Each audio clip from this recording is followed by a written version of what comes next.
प्रिय कामरेज, आज तक सरकार ने 8वें वेतन आयोग 8CPC की समिति गठित करने के अलावा 8वें वेतन आयोग से संबंधित हमारी शिकायतों के निवारण के लिए कोई भी ठोस कदम नहीं उठाया है, जबकि हमारी एसोसिएशन KVSRTEWS इस संबंध में 3 पत्र भारत सरकार को लिख चुकी है।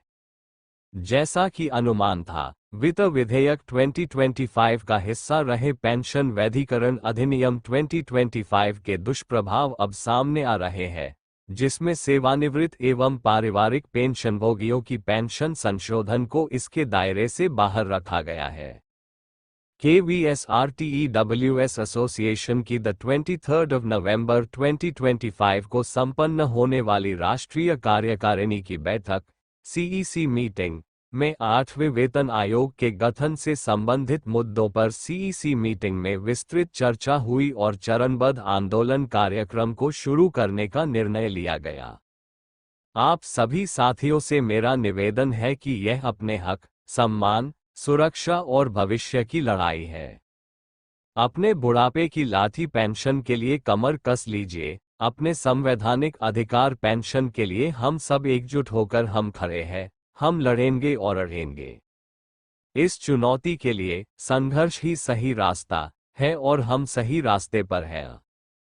KVS के हर एक संभागीय कार्यालय, ऑफिस पर हमारे संघर्ष की आवाज गूंजे। हमारी पेंशन हमारा संवैधानिक अधिकार है। अपने संवैधानिक अधिकार पेंशन के लिए हमें चाहे जो कीमत चुकानी पड़े, हमारे कदम पीछे नहीं हटेंगे। हम अगर जिंदा है तो जिंदा नजर आने चाहिए। अगर आपको 8वें वेतन आयोग में पेंशन लेनी है तो KVSRTEWS एसोसिएशन के साथ कंधे से कंधा और कदम से कदम मिलाकर खड़े हो जाइए। अब आपको ये सोच बदलनी होगी कि सबको पेंशन मिलेगी तो हमें भी मिल जाएगी। मौजूदा समय में इतनी आसानी से पेंशन मिलने वाली नहीं है। अगर आपको पेंशन लेनी है तो सभी KVS के सेवानिवृत्त कर्मचारियों, शिक्षकों, रिटायर एम्प्लॉइज को KVSRTEWS एसोसिएशन के साथ एक मंच पर खड़ा होना होगा। कहा भी गया है कि संघे शक्ति कलयुगे, अर्थात इस कलयुग में संगठन में शक्ति है, एकता में ही बल है। नोशनल इंक्रीमेंट और CGHS का केस KVSRTEWS एसोसिएशन जीती और आज हम सभी कार्यरत तथा सेवानिवृत्त KVS कर्मचारी आनंद ले रहे हैं। CPF से GPF की समस्या के लिए भी हम आगे बढ़े और सफलता भी मिली। मक के लिए भी हम कोर्ट में लड़ाई लड़ रहे हैं। साथियों, 7वां वेतन आयोग भी हमें और आपको, सेवानिवृत्त कर्मचारियों को केवल संघर्ष के कारण और आंदोलन के कारण ही मिला था। निम्नलिखित चरणबद्ध आंदोलन कार्यक्रम का अंतिम रूप आपको जल्दी ही मिल जाएगा। 1. मांग पत्र को लोकप्रिय बनाने तथा KVSRTEWS एसोसिएशन को मजबूत करने और सेवानिवृत्त कर्मचारियों, रिटायर एम्प्लॉइज को संभागीय स्तर पर रीजनल बॉडी द्वारा संघर्ष के लिए जोरदार प्रचार करना होगा। 2. आगामी जनवरी 2026 में KVSRTEWS एसोसिएशन की राष्ट्रीय कार्यकारिणी बैठक CEC में 8वें वेतन आयोग पर विस्तृत चर्चा होगी और आंदोलन की रूपरेखा तैयार होगी। मांग पत्र, चार्टर ऑफ डिमांड्स। 8वें वेतन आयोग 8CPC के कार्यक्षेत्र में संशोधन करें एवं पेंशनभोगियों के वेतन में संशोधन शामिल करें।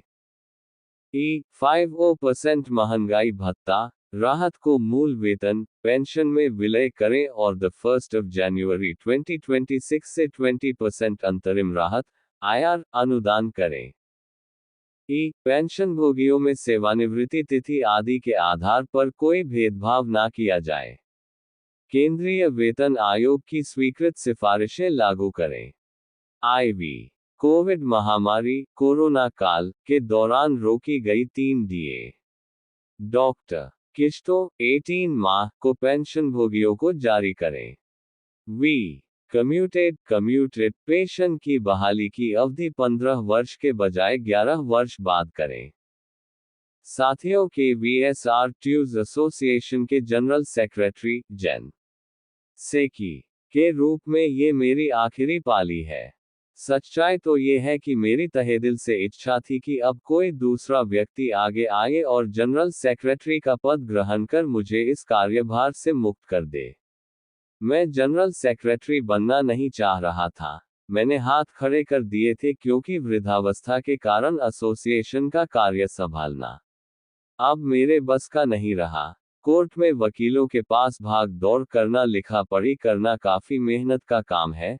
मैंने नए चयनित जनरल सेक्रेटरी को पूरा सहयोग देने का भी वायदा कर लिया था, लेकिन लखनऊ में संपन्न होने वाले राष्ट्रीय अधिवेशन में सभी उपस्थित लोगों ने सर्वसहमति से मुझे एक बार और KVSRTUs एसोसिएशन का जनरल सेक्रेटरी बने रहने का आग्रह किया, क्योंकि सभी लोगों का कहना था कि सरकार की नीयत ऑटोनमस पेंशनभोगियों के प्रति ठीक नहीं है।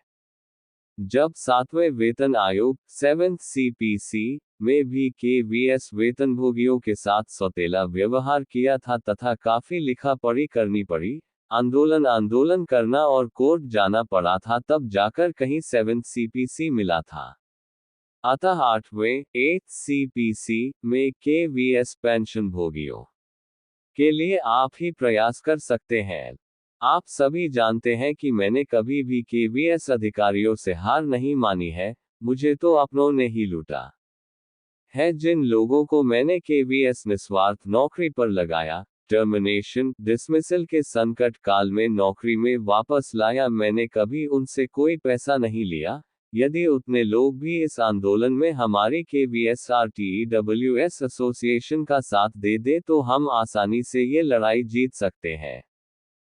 लेकिन मैं जानता हूं कि जिनका मैंने भला किया है एक भी साथ देने वाला नहीं है।